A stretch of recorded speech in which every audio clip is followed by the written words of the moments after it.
You have to be careful about making a weird show or watching a weird show.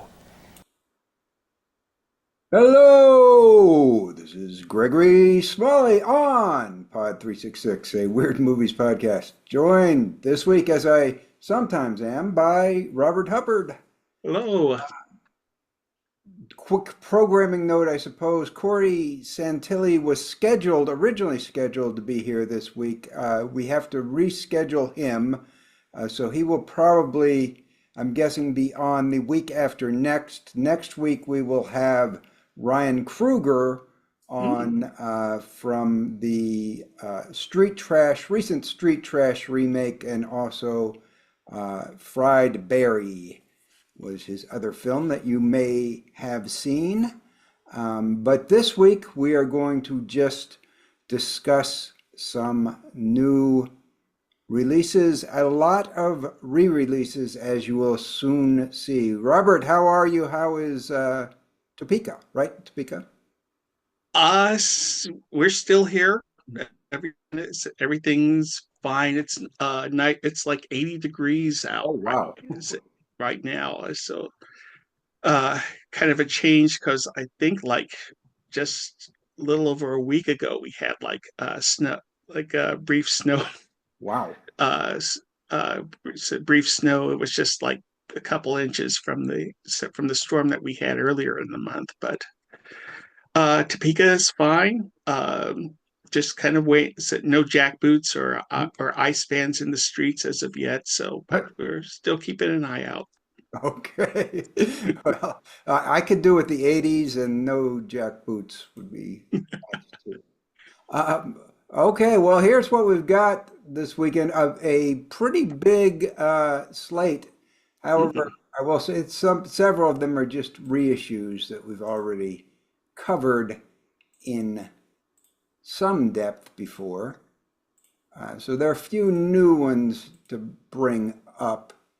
And we are going to start with this new theatrical release. Do you care to take a stab at describing the image there?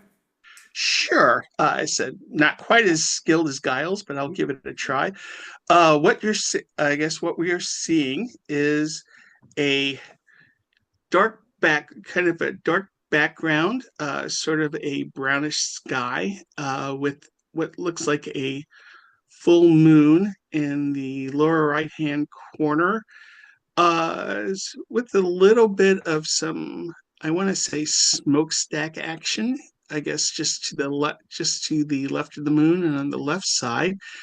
And in between these clouds of smoke, we have some text, the title, the actor starred, and with the with the director and actor credits. And speaking of actor, that is also the title of the film, The Actor.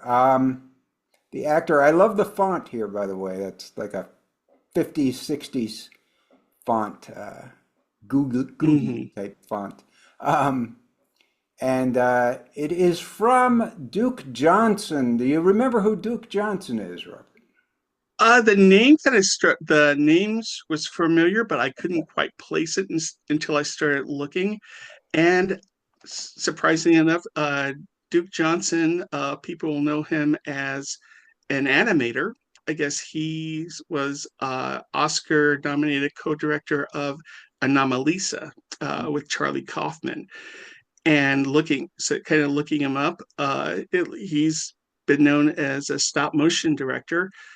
He did the stop motion episodes of Community, and if there's any Adult Swim fans here, was directed a show called Mary Shelley's Frankenhole, like in the early 2010s. And I believe he just contributed a small bit on Severance, just very recently. A video. I've never seen the show as of yet, but I guess he did like a small video portion on the episode "Hello, Mrs. Coble." So fairly, I would say, probably in the last few weeks or so. So you actually know, you've done quite a bit of research on him. I was just going to say he's the co-director of Anomalisa and Well, it was kind let it go.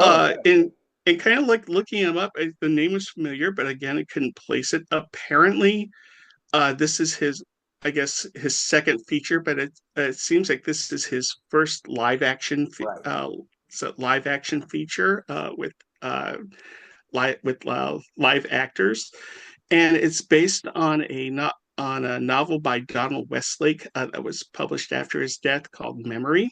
Um, I've not read that. I've read some Westlake. I haven't read that one yet. And looking at the trailer, I know that when you mentioned like the font is kind of like this fifth, kind of like this reminiscent of the 50s. The look of what it's seen, it kind of seems like it's kind of set in the 50s. Um, it seems like it's somewhat stylized. Um, but again, not knowing anything about the plot, I'm not really sure what direction it goes. But it's interesting to have to have like somebody in animation doing live action. So I'm kind of wondering how that's going to play. Right, and I'll just add, Charlie Kaufman is the executive producer, and it's probably his, pull that got this made and got it.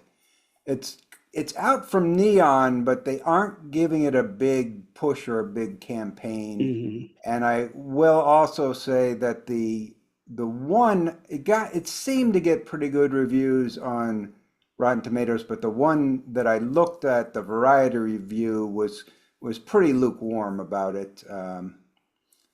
I suspect it will be at least mildly weird. I don't think Charlie Kaufman would be involved. Otherwise, I'm not familiar with the author, Westlake, so I'm surprised that you'd read some of that. But that's is he Well, Wes, so he's mainly known as like fiction and detective fiction and mysteries. But he's kind of written in all genres. But that's kind of like where most people kind of like know most of his work. Um, and some like comedy.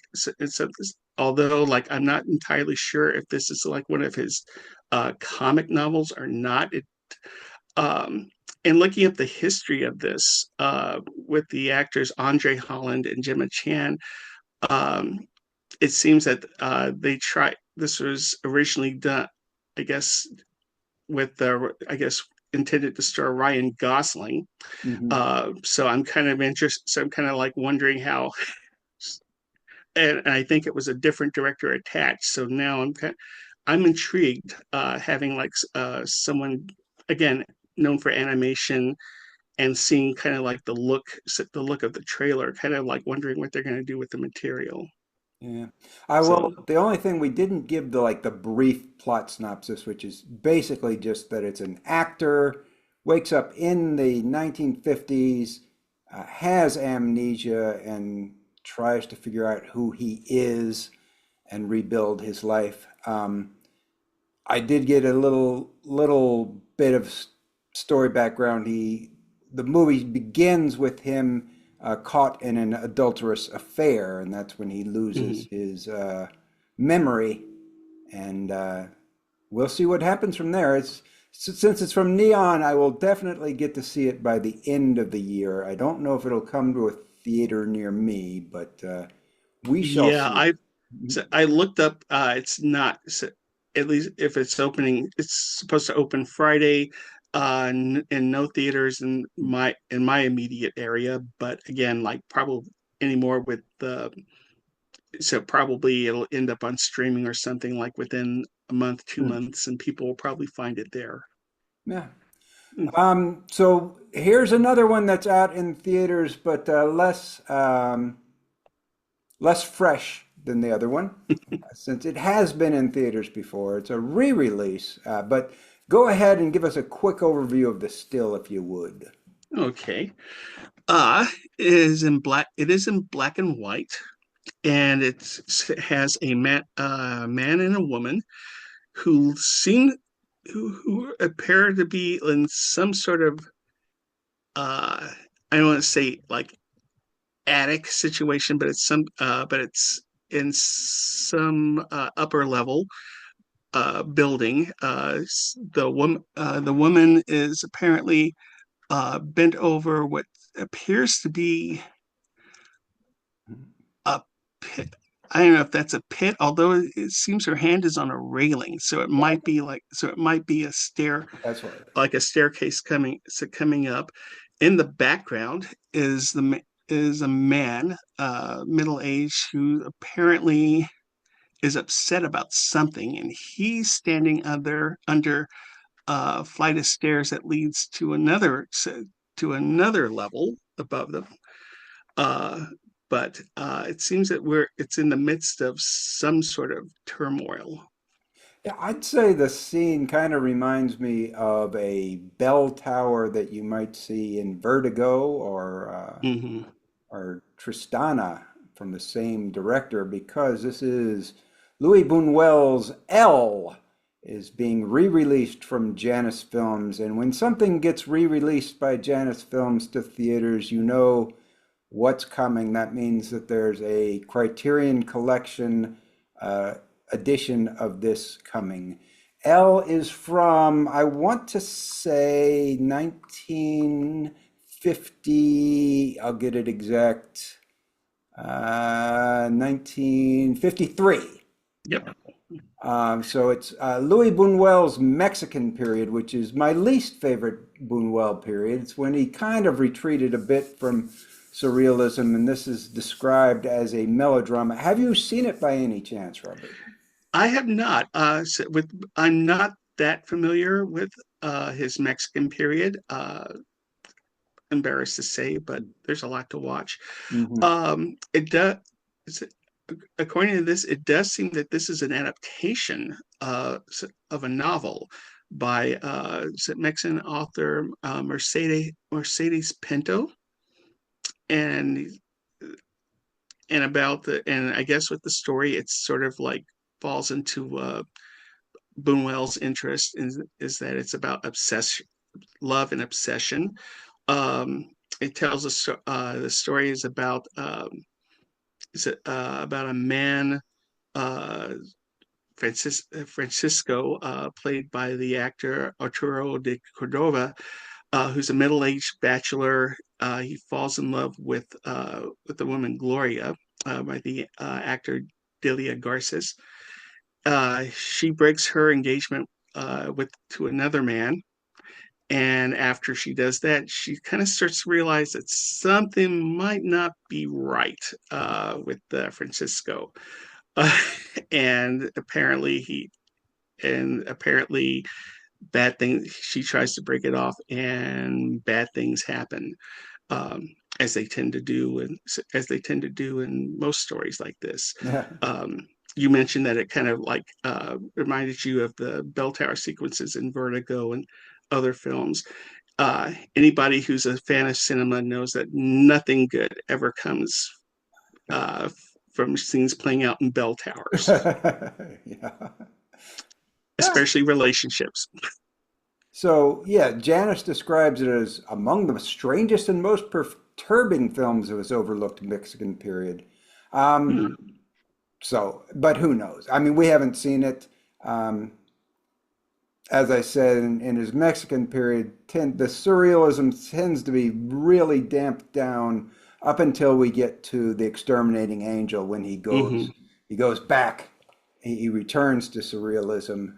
But there was this period in the 50s and very early 60s when well, I guess mostly the 50s when he was doing kind of melodramas and more realist dramas. But it's an interesting period nonetheless to see his development. But I do prefer his early and late periods to this middle period.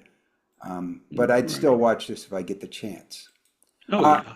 Here's another one that's in no longer in theaters. It flashed in and out of theaters. It's now on video on demand. You care to take a stab at this still? Okay, we have a couple, young man and young man, young Caucasian man and a young uh, black woman, who apparently or kind of seem to be reacting to something that we're not seeing. Her says she's covering her mouth, and he's just kind of going uh like a shocked expression, like he can't believe what he's just seen. And they're both in orange vest, so they seem to kind of be on some sort of road crew. I would assume, just from how they're dressed, and they're outside. What they're reacting to, we won't know until somebody actually like rents the film. Yeah. Uh, could it be rats? I don't know. I don't know. Hmm. The movie is Rats, so maybe they are. I don't know how rats figure into the plot of the movie Rats, but I will add I don't know if you mentioned black woman kind of has a punk type look to her because she's got the spiked Some of the pink. bracelet, leather spiked bracelet, and pink streaks in her hair, and the young man has this really not ready for prime time mustache that I really like, which makes him, you can see it more in the trailer. It makes him look like, he's really young and not prepared for the what he's going through in what looks to be a really crazy story. Now, Giles saw this one and he reviewed it. I haven't seen it, but it's like a crazy comedy. Looks to be quite overstuffed. Got some comparisons to something from John Waters. No idea how much that is, but if you watch the trailer, you'll see there's a lot going on in it, I think. Hmm. Best way to describe it. Any further thoughts? I'm sure you haven't seen it yet, so. No, as a matter of fact, before I looked it up from the title, I was thinking it was a re-release of an Italian film called Rats, which is kind of set in this like post-apocalyptic, where it was set in this post-apocalyptic world, and then it's just kind of like, oh, okay, it's something different. And just from the description, it's sort of like kind of like the shaggy dog comedy of somebody is someplace where they shouldn't be, or has seen something that they shouldn't have, and all sorts of misadventures happen. I don't know. Did he? I didn't see Giles's review. Well, Did he it like it? was, yes, it was kind of buried in his if Fantasia Festival, one of his Mm, omnibus posts. And he said he didn't, it was his last day when he saw it, and he had written up so many films, he didn't give it a full write-up, but he really liked it. He recommended it. But he didn't give it a full independent write-up. And then I saw really the critics were very favorable towards it when it came out. The only thing is I'm not sure how weird per se it is, but best, to ordinary people, I'm sure it's quite weird. So mm. Maybe more in our standards, it's more strange than weird, and strange in quotes. no idea, but maybe I'll know better when I see it. But here's Oh, now those are things that were, new releases. Now we're into the older uh, uh, historical releases. The first three we're going to talk about have never been seen before in the US, or at least not on home video. So here's the first one, the still. Would you like to describe that one? sure. Wow. This is certainly makes you. We are seeing a woman in green, face and hands, or green, with this rapt expression on her face, like maybe is are we being hypnotized? Maybe. And on her hands and arms are kind of, oh, I can't tell what they're paint. To me, they might be like little flowers, or maybe scales. I'm gonna lean more towards scales, because of the title of this movie, which is The Hungry Snake Woman. Yeah. Which I'm assuming that this is indeed her. I think it is, but now I couldn't find a trailer for this film it's out from Mondo Macabro. It's, as I say, it's a film from the 80s, but it has never been released in the United States before. I found a description on IMDb. There are two snake characters. There's the Snake Queen, and who I believe is not this character, and there's the Snake Woman, who I believe is this character. And the Snake Woman and the Snake Queen are rivals, and there is a young man between them who goes to the Snake Queen, and the Snake Queen tasks him with killing 3 women and eating their breasts, and turns him into Dracula, as it's described in the promotional material.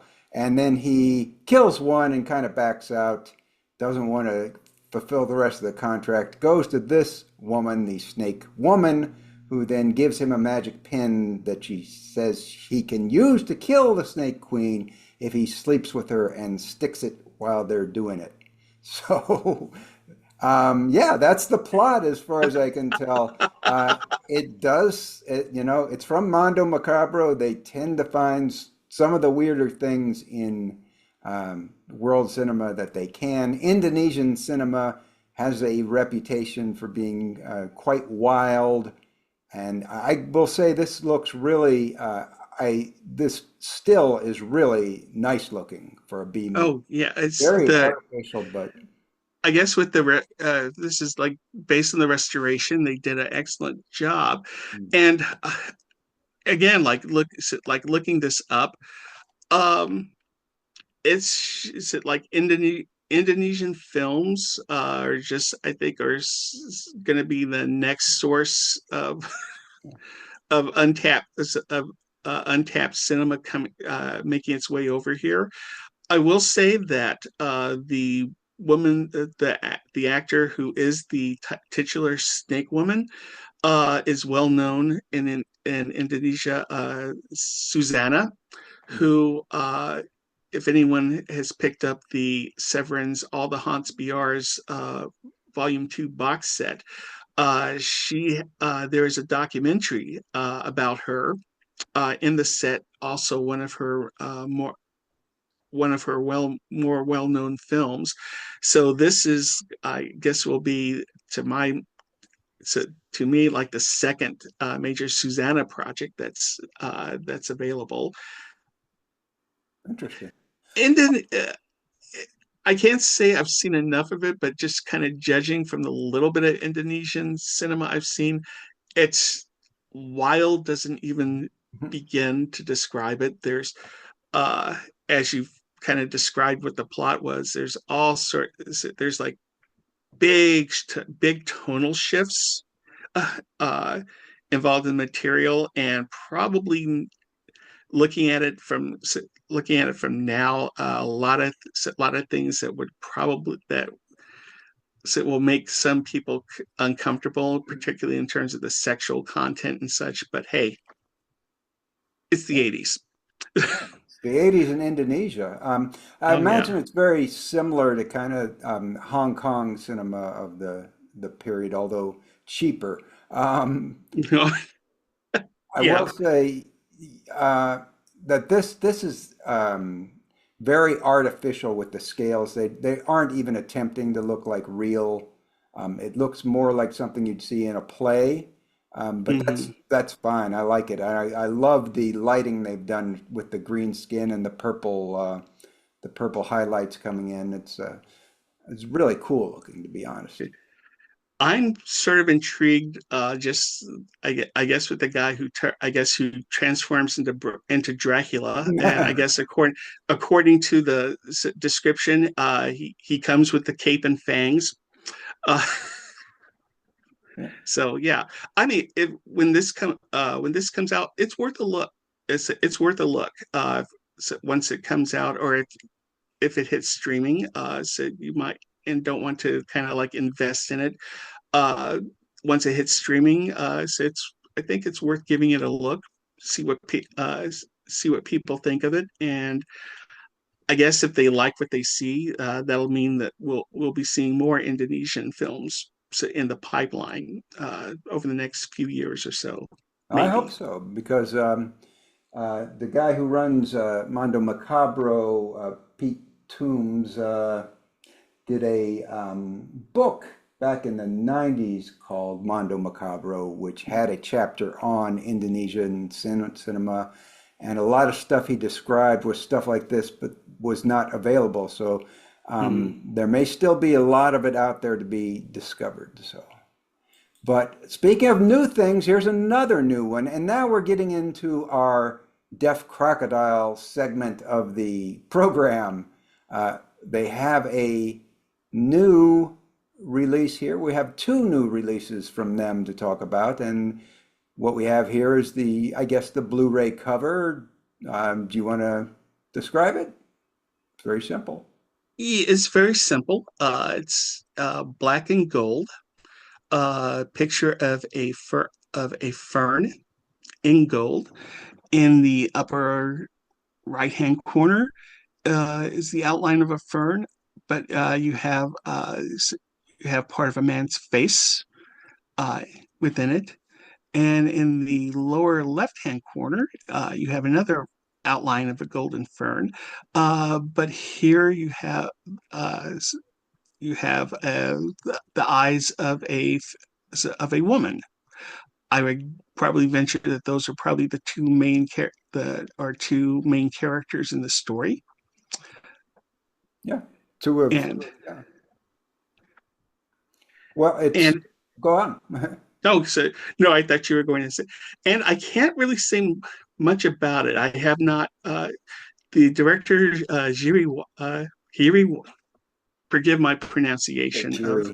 of the of the Czech names, but it's not the director. Is it someone who I'm instantly familiar with? Although it seems that probably he's more well known.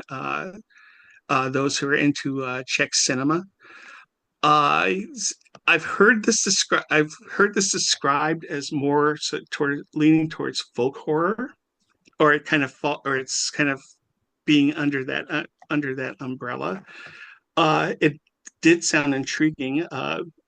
As I said, this is one I have not seen yet, but so I at some point I do plan on picking it up. And if we didn't mention it, the name of it is The Golden Fern, in English at least. And it is a fairy tale.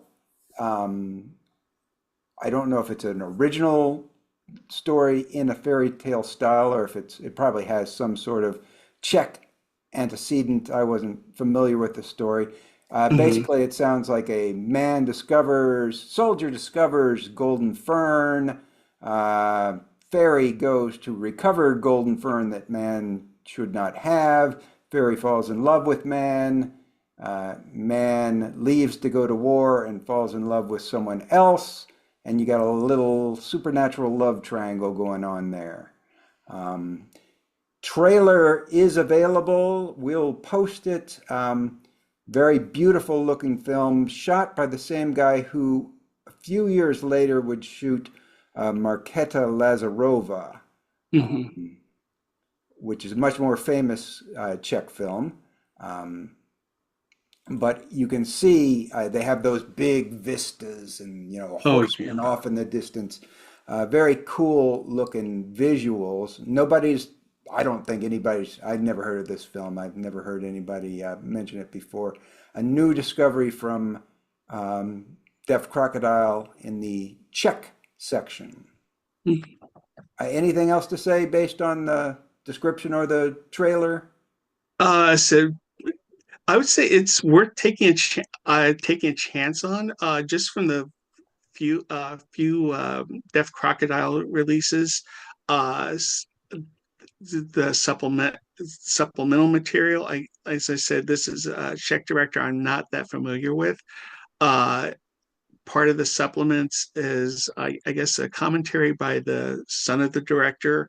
Has three shorts done. So there's a lot. They help provide a lot of like a lot of context um, about about their people and the work in general. So, like I said, uh, probably if I hadn't gotten other things, I would have probably picked this up around Christmas time. Uh, Probably planning on getting it next month. So we're well, I'll just say this now. Anything from Deaf Crocodile is worth a look, and even worth going in blind. Yeah. Because Yeah, Deaf Crocodile is run by two real film nerds, and I mean that in the best way mm-hmm, possible. I mean, it's Dennis Bartok and Craig Rogers, I believe is his name. mm-hmm. And I've corresponded with them, and I'd actually like to get somebody from Deaf Crocodile on the program. It would have been a good day for it, but was not to be. But they have another new one out in a different kind of tone. Do you want to describe this cover? Okay, this is seems to be a stark, very stark cover. You have at the bottom, you have a young woman who seems to be in I want to say landscape. I don't want to, it seems like it could be snow, but the way that she's dressed, probably not. So I'm guessing that it's not. Almost kind of like she's on the moors.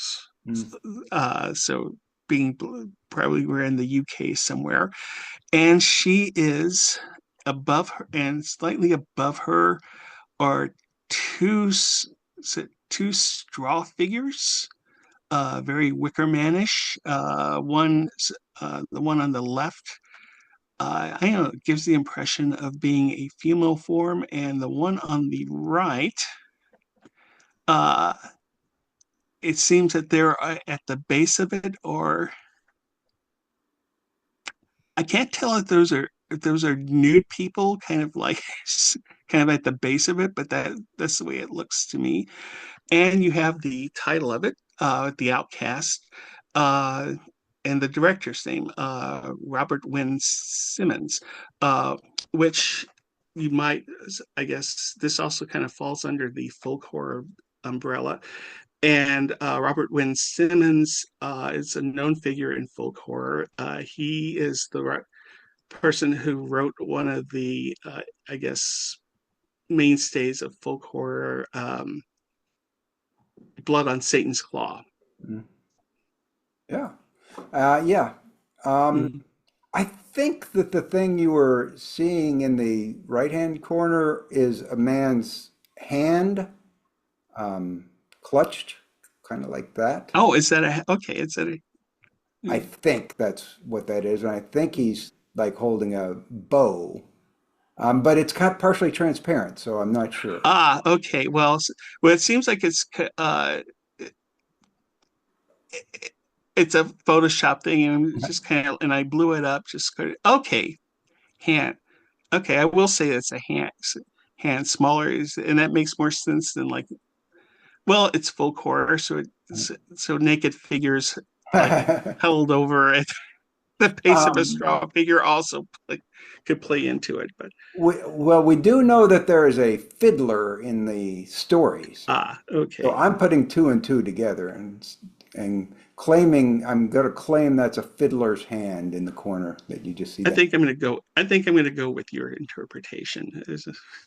It's called The Outcasts. It is Irish. It is from Robert Wynne Simmons, as said, and it's like a witchcraft plot. There's a young Irish lass who may consorts with a mysterious fiddler who could be some sort of supernatural being. I don't know, and that gets her in trouble with her village. I think. How's that sound for the plot? Is that what you got from it? That's it. That's pretty much sounds from like the basics.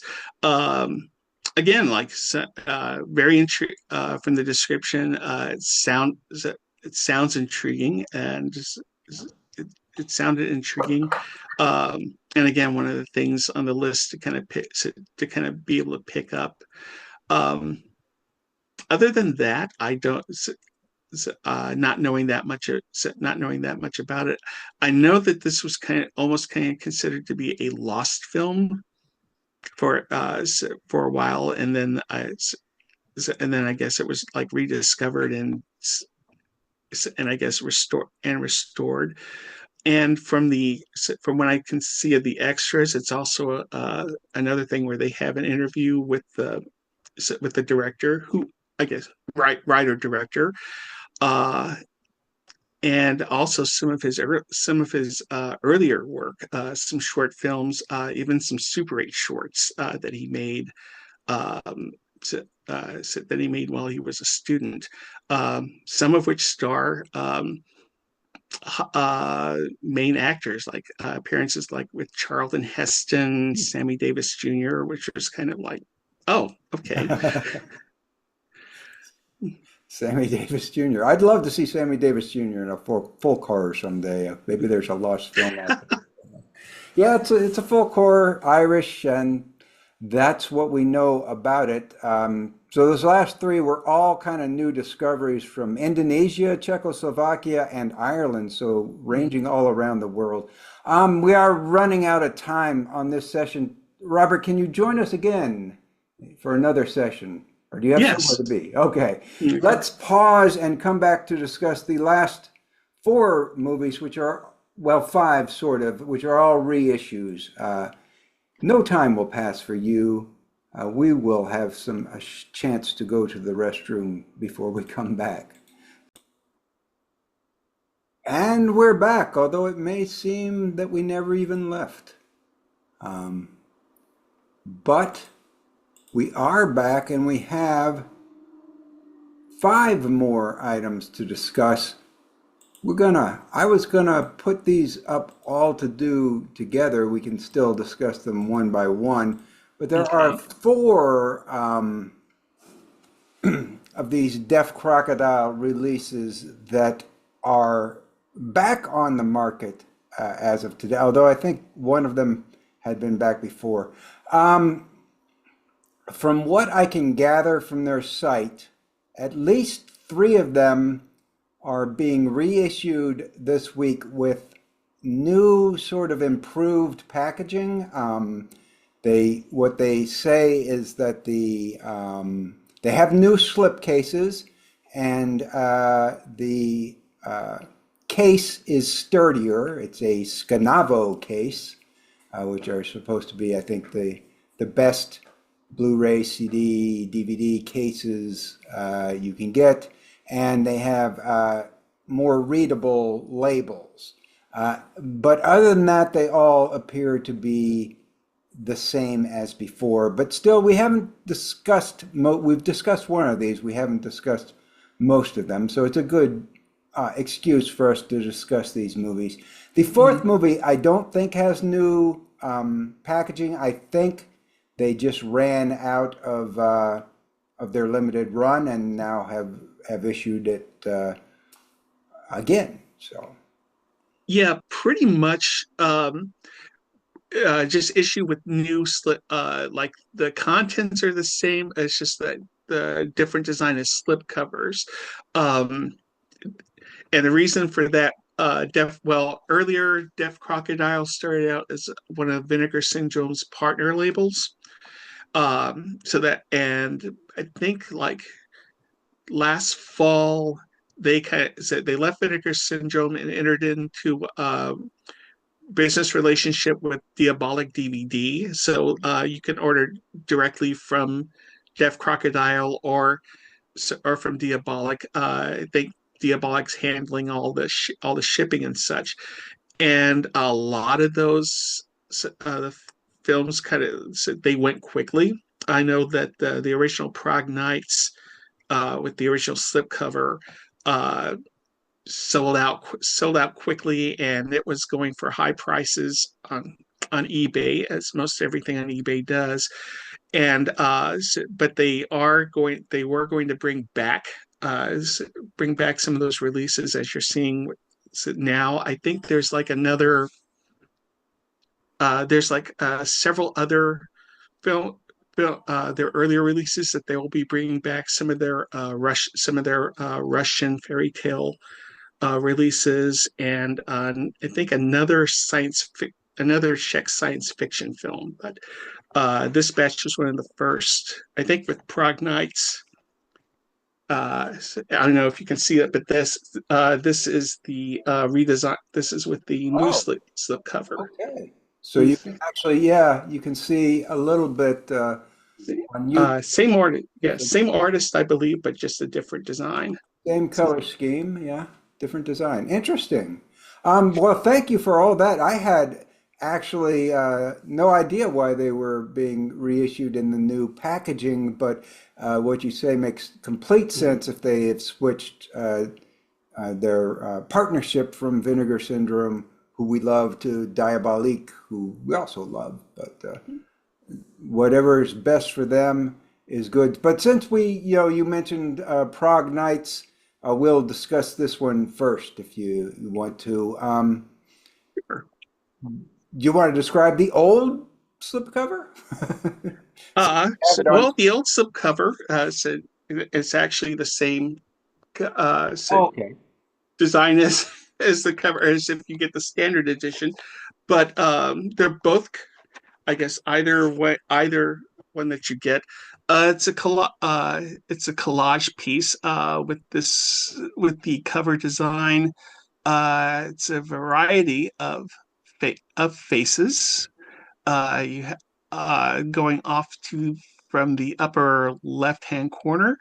You have eyes of a woman at the top, and in the middle a totem figure, uh, and under that is another woman with a turban, and underneath those faces in black and white, you have a couple, man and a woman, and it's a pretty good encapsulation of the movie, because the couple in black and white are the protagonists in the wraparound story. Nights is sort of an anthology film, that you could call, and the three other faces that you see are from the three other stories that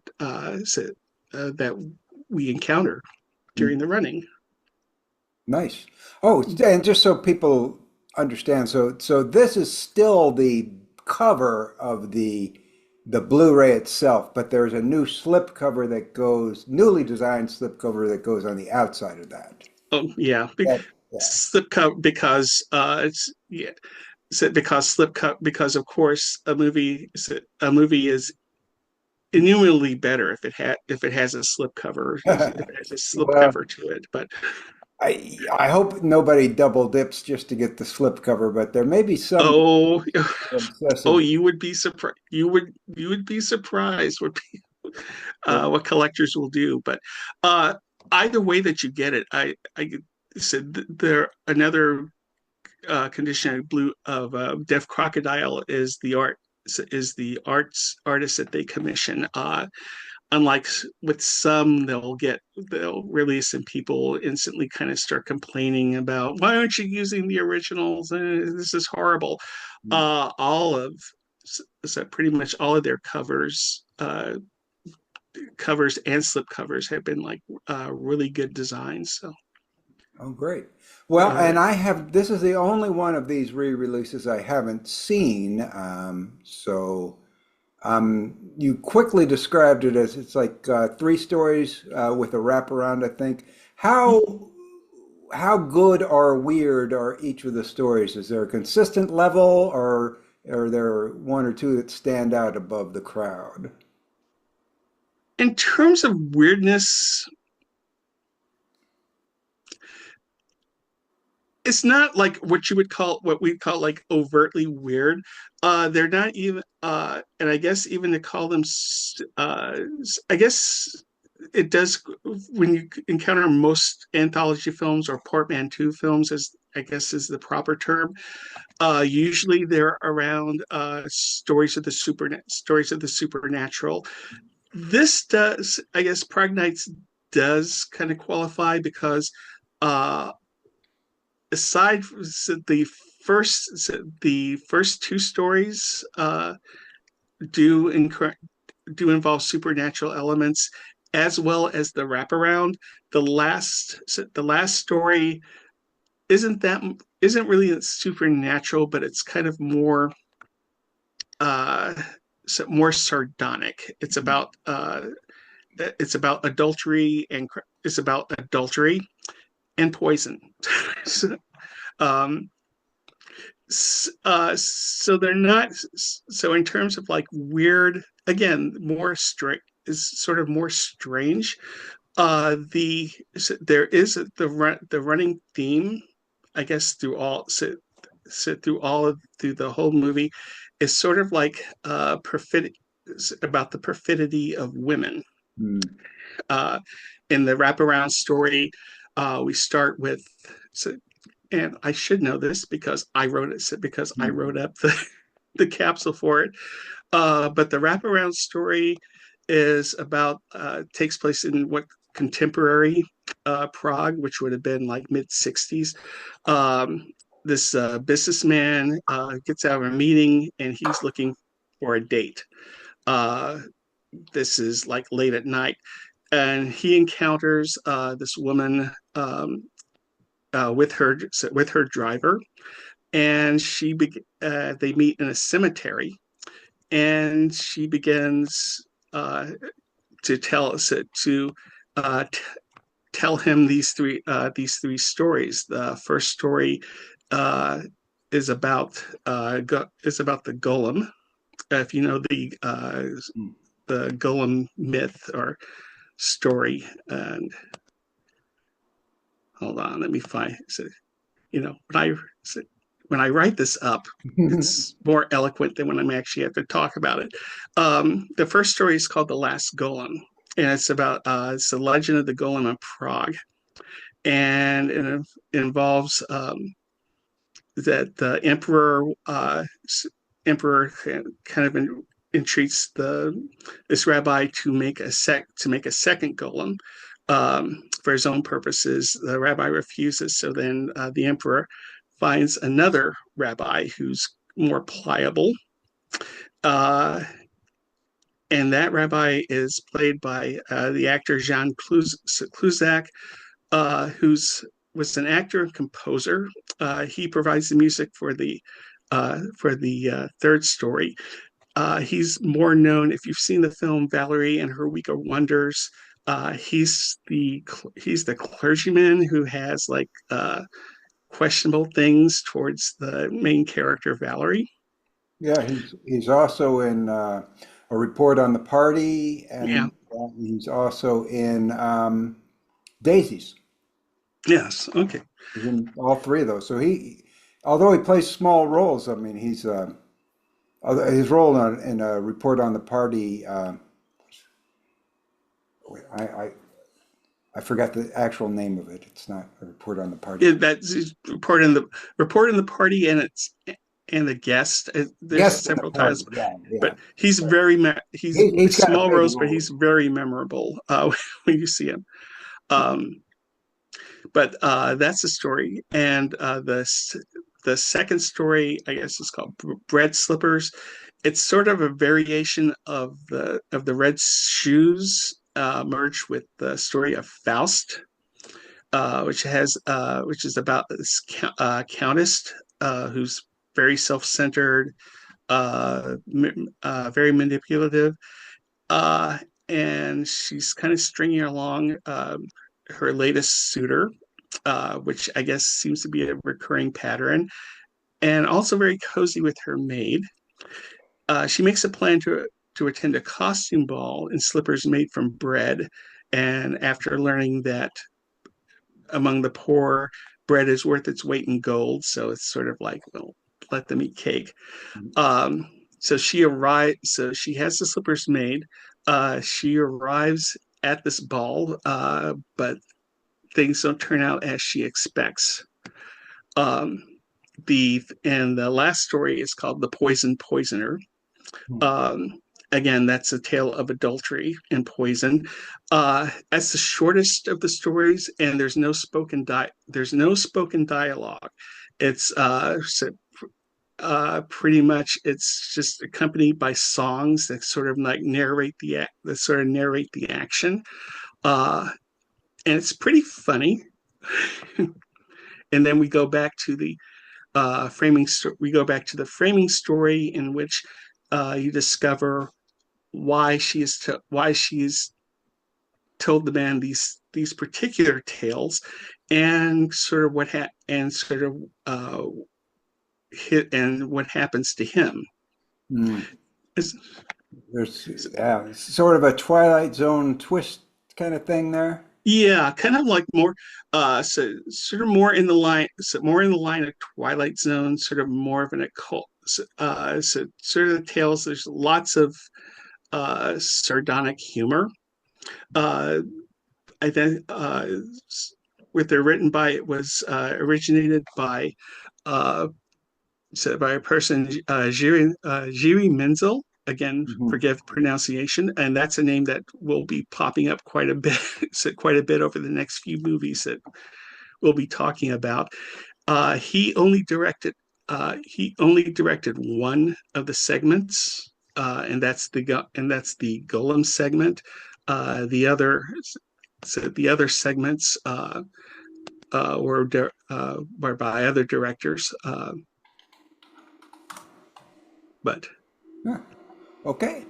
So that's Prague Nights. And of these next ones, two of them are on our various lists. One on the primary list, one on the Apocrypha list, mainly because it came out so late after we had completed the list.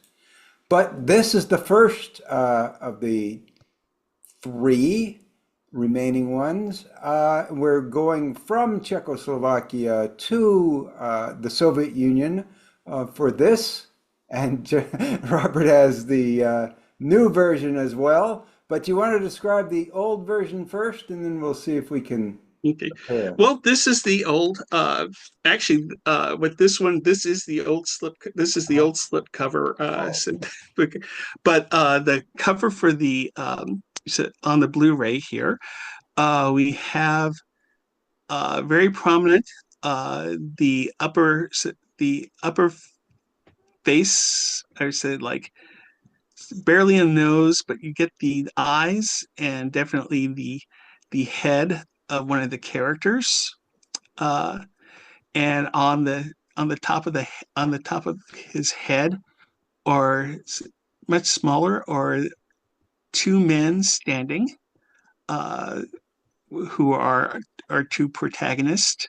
To the right of them, sort of in a mid squat with arms extended, uh, is one of the aliens, actually the partner of the person whose head they're all standing on. And above them is the title Kin-Dza-Dza, and above them, in the background, is sort of like this. I don't want to call it a moire pattern. It sort of has that sort of the hint of that, but it's sort of like rows of circles in concentric patterns, and to the right, on the left side, is a small craft which sort of looks like a gray egg with a topped by a uh, topped by a wine opener, and at the top of that is a bell. So, Yeah, there's a lot going on. It's Kin-Dza-Dza, sort of a minimalist movie, but this in some ways. I guess in sort of the props and set design, everything is kind of improvised. Maximalist kind of in its storytelling, though. Mm. Minimalist also in its language, aliens' language at least, because they only have a few words. Um, Go on. I'd heard of I'd heard of this for years, and um, had a copy. I did not watch, and I did not watch it until I got the Blu-ray, and I'm kind of glad that I did that, um, because like having heard about this for years, the term that comes up is Gilliam-esque, which kind Yeah. of fits with the in terms of the aesthetic era. It's very kind of sparse. It's very sparse. The majority of it, I'd say like 80% of it, kind of takes place in this desert environment, and for the most part, with with four main characters. Now we do encounter others, but it's not. It's a very spare cast. And I will say the first time I watched this, it was kind of like, mm, Hmm. I wasn't immediately bowled over by it. It seems from, I was kind of expecting something more, mm, Mhm. I guess more fun, I guess more overtly funnier in terms of jokes, but it wasn't. I was kind of watched this second time and then kind of and then kind of got into the groove and then kind of picked up it is very funny, but the humor is dry Mhm. and there's a lot of wordplay uh, that got that's going on. And then when you start to kind of like understand what the situation, in this case, I was glad I waited because the supplemental materials really kind of helped in terms of like setting the context, which is kind of the thing with the foreign films. If you said people may not like it, but like foreign films because they just kind of like look at it and say like, oh, I don't get it. Mhm. Because there you don't have like an understanding. Once you sort of get an understanding of sort of the culture and what it's commenting on, and then it's sort of like, oh, okay, I can. So this makes way more. I kind of comprehend it more.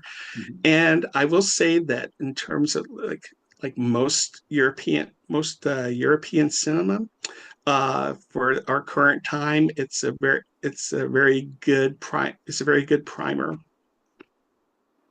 So this was made at, let's see, 1986 in the Yeah, Soviet Union. So it was the glass, sort of the glass, beginning of the glasnost era, yeah. perhaps, or a little before, but things were beginning to lighten up in the Soviet Union.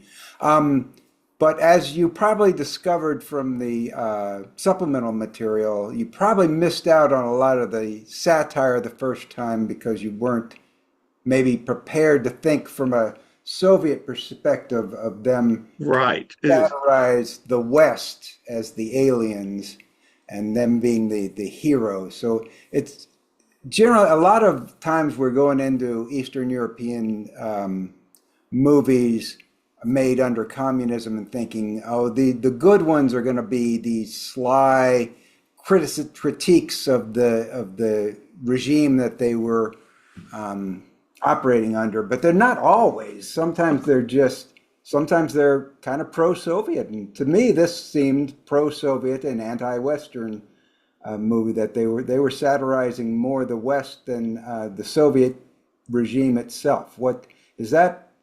What did the supplements give you a different idea than that? Well, the supplements sort of like in terms of like in terms of the behavior, and I don't want to spoil and so don't want to spoil too much for people who may be interested in seeing it. But in terms of how things play out, like for instance, the bit with the matches and the whole economy, and I will say the second time I watched it, and I guess on if you watch it previous things, like most things, there were things that you'll gradually pick up. The first time I watched it, that was sort of unclear, and then in the extras and with the commentary, and also at the bit with the actor who plays the fiddler in this, who kind of explained that, and it's just sort of like, okay, that makes a lot. Okay, that's understandable, and just sort of like the social, kind of like the social mores, the wording of coup, one word coup. Well, technically it's two words, but it sounds the same, but they both sound the same. You just have to kind of like gauge the context in which it's used. And so the social cues, that became more clear. I think at the time, yeah, it's sort of like more of a criticism of the West, and I guess just kind of seeing it now, seeing it now, I kind of like take it to where, to where it was it's probably commenting on Soviet society at that time, but it seems that like a lot of the things that it was commenting on, almost 40 years ago now, we're kind of approaching that currently. So there's a lot of it that seems like very familiar. At least that's how I kind of took it. So Let me just read my plot description in case people are totally lost. So what my plot says, so it's Soviet Union. A Moscow construction foreman and a student meet a man on the street who claims to be from another planet. Humoring him, they use his traveler, the little egg-like contraption, and are transported to the desert planet of Pluck. There they meet a pair of aliens who speak only the word coup until they figure out how to translate the human's language via telepathy. The aliens are amazed by the Earthlings' matchsticks, which contain chemicals that are very valuable on Pluck, and barter for them to return to Earth in exchange for boxes of matches. But can they be trusted? And no, they can't. And so the two Soviets are the heroes, clearly, and the two aliens who represent Westerners are the villains. And sort of classic comedy styling, one of the aliens is tall and one is short and squat. One is tall and thin, one is short and squat. So they have like a Abbott and Costello thing going. And the aliens have very limited vocabulary. The word coup gets used over and over and over. And I really liked it actually on the first viewing. I didn't have the same reaction, but that's okay. People don't have the same reaction to movies all the time. well, it was the thing I didn't hate. It was this thing I didn't hate it, but I knew that there was probably something that I wasn't fully getting. And like again, I will say multiple viewings of this sort. Again, very Gilliam-esque. Multiple viewings of this sort of like really so kind of warmed me up to it as I kind of fell uh, into the film on its own terms. And again, this is science fiction. It seems that for such a limited setting, uh, it's science fiction tale. As a matter of fact, I think they said that it was remade roughly about maybe 12 years ago as an animated feature, and some of the sparseness of this is also kind of due to budget. But for the animated version, they were able to kind of add on to the world. And from what I understand, there's more in terms of like robots. There's more machinery, and in terms of the world building. So, which And I have not found that version yet. So, When you to say kind of compare. Gilliam-esque, yeah, it's Gilliam-esque sort of in the style, but not in the visuals. It's Gilliam without the budget, because the sets are mainly, as you say, just a desert and then Well, like a cave.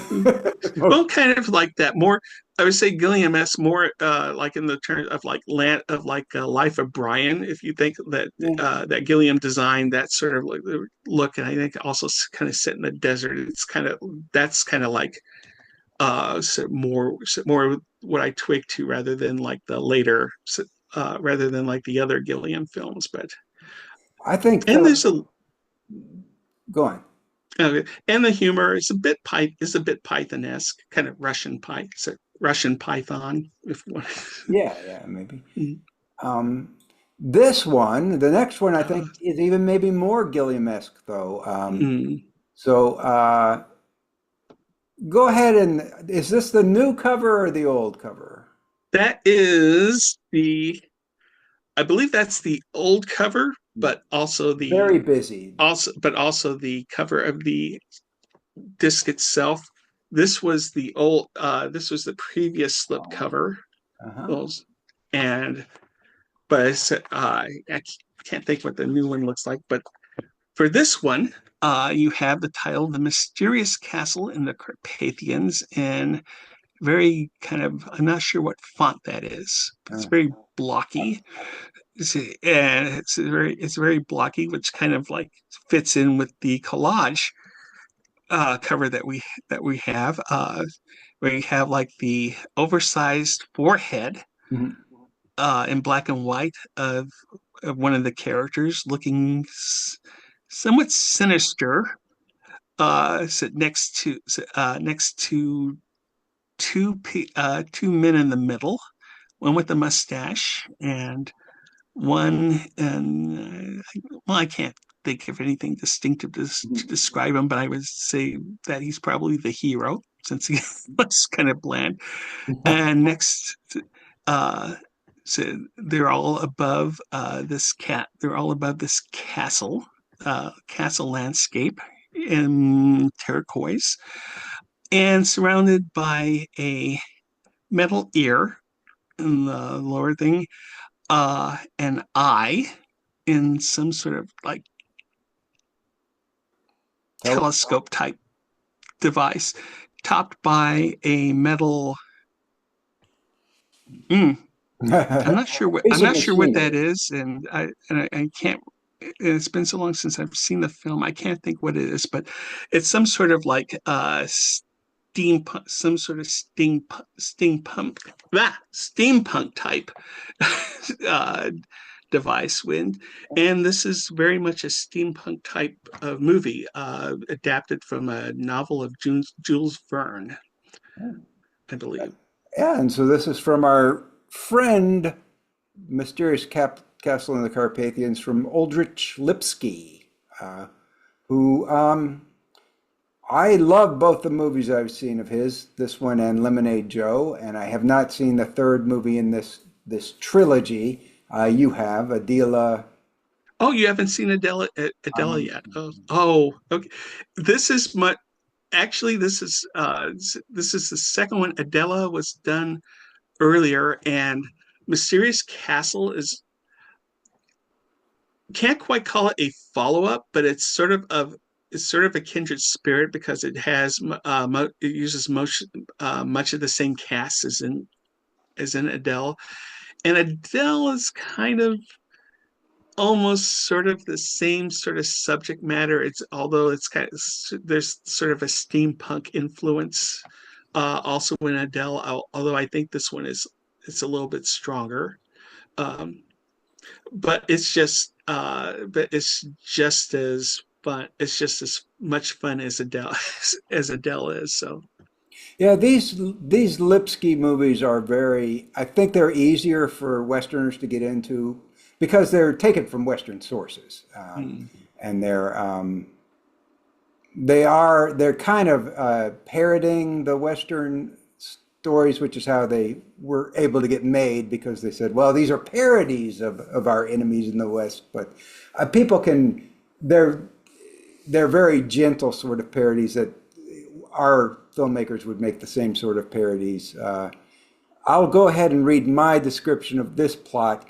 Despondent after a failed love affair, Count Teleki explores the Carpathians with his manservant in hopes of forgetting his misfortune. The pair discover a mysterious castle on the mountainside and a man half buried in the road and make their way to the village of West Werewolfston, where they learn more legends about the stronghold. Accompanied by the buried man, a civil servant who's also obsessed with the castle, Teleki decides to investigate the mysterious edifice where an evil baron and a mad scientist are developing a powerful weapon. And yeah, it's full of all kinds of wild plot twists and crazy devices, steampunk type devices, and some humor that actually comes through this time without a lot of culture clash.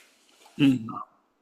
So I think people, Westerners would really take to the Lipsky movies, I believe. The other one, Lemonade Joe, much earlier, was a parody of Westerns. And that I think is the best. That is, well, any Lipsky that you find is like worthwhile. You haven't. I was going to say either if anybody who hasn't heard of Lipsky, these two, Mysterious Castle and Adela, are good. Are like good ways into it. There's also Happy End. If you haven't seen that, that's definitely worth looking for. Okay. Onwards. Onwards, yes. So this is one I believe you haven't seen yet. Am I correct? No, so I haven't actually. I kind of started watching. Again, it's on the list. It's on the list to buy, but again, this is one I've heard of for years, and I actually kind of started watching it on Tubi earlier today, and it's just like I'll probably finish watching it this evening. Well, you can probably describe the thing really quickly. Okay, we have the title Zerograd, in different fonts. And underneath that is the director's name, Karen. I'm not even going to pronounce that. Mangle it. But we have what seems to be on a plate with a fork a section of a man's head and eye. Probably his right eye. I would say probably his right eye, just from the way that it's situated. Placed like it's a cake, like it's a slice of cake. Which I don't know if it's a spoiler, but within the film, it turns out that it is a slice of cake. Yeah, I guess of I the don't character's head. It's very cool scene when you see it. What happens around the cake could be considered a spoiler, but the plot's going to tell you it's absurdist. It's a series of incidents. So in the Soviet Union, this was definitely made in the Glasnost Perestroika era, and it is sort of somewhat critical of the Soviet government in that all these absurd things that happen are due to Soviet bureaucracy. But basically, a man gets kind of trapped in Zerograd because he is witness to a suicide that could be a murder, and the local officials demand he stay around, and everybody acts very strange. It is a pretty surreal movie, and I think it does criticize a lot of Soviet bureaucracy, and I think he was able to get away with that at the time. But I don't think it criticizes, definitely does not criticize the government too much. As you'll see, there's a speech later where he gives capitalism at least an equal lambasting, and probably more. I'm going to pronounce his name as Karen Shaknazarov.